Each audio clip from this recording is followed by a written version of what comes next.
Have you ever been in a negotiation meeting where things are not going very well? Conflict has reared its ugly head, and the stress is so thick in the room that some people are looking at their shoes, thinking to themselves, I really don't want to be here. This is terrible. Oh my gosh.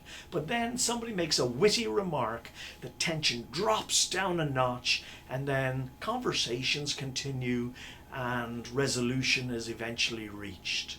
I'm a great believer that one of the most underused communication tools in the business workplace is lightheartedness, wittiness, using it to basically derail the train of negative thought.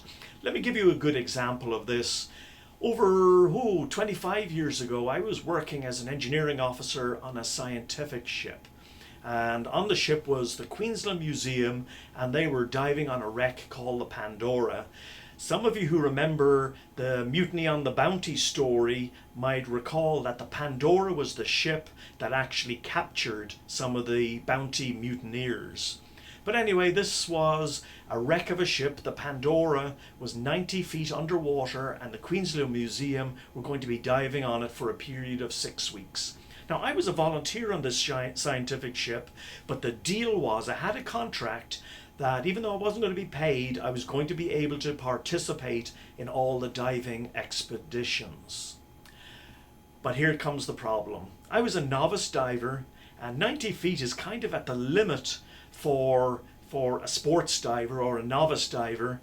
And what was happening was I would dive down and I was breathing air really heavily, and so I would have to go up to the surface early, and somebody from the Queensland Museum, of course, for safety reasons, would have to go along to the surface with me. And the Queensland Museum basically didn't like this. They were one man short, and they had come to the decision that I was not going to be diving anymore.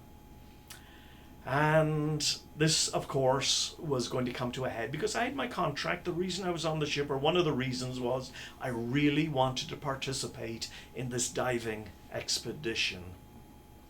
So anyway, here's what happened.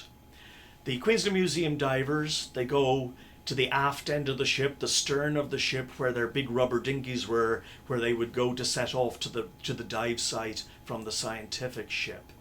And as they turned the corner, what they saw was this.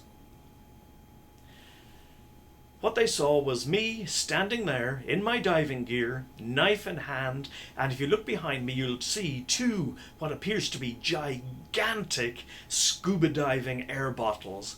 Well, in fact, they weren't scuba diving bottles at all. They were actually big welding cylinders that I'd brought up the night before from the engine room. So anyway, here's how this played out.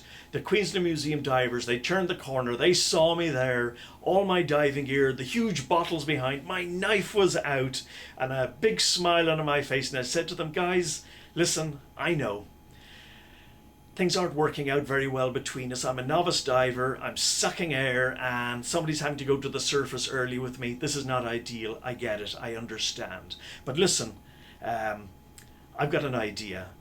If you allow me to come down and dive with you, what I'll do is I will stick near the rope where the buoy is that floats up to the surface. And if I start running out of air, I will tap on my tank to let you know that I'm heading to the surface, and I will go arm by arm over the rope all the way up to the surface into the rubber dinghy. The Queensland Museum guys, they looked at each other, they had big smiles on their faces, they were laughing inside at the sight of me, the ridiculous sight of me there, this little guy with these huge giant welding bottles behind him. They looked at each other and they basically said, okay Dave, we'll give it a shot. If it works out, that'll work fine with us as well. Again, the point I'm trying to make is the most underused communication tool in the business workplace is using your sense of humor to drop down the tension, get people chuckling, derail that train of negative thought. When they're laughing, it's very hard for them to disagree with you. My name is Dave Hill. I will see you next time.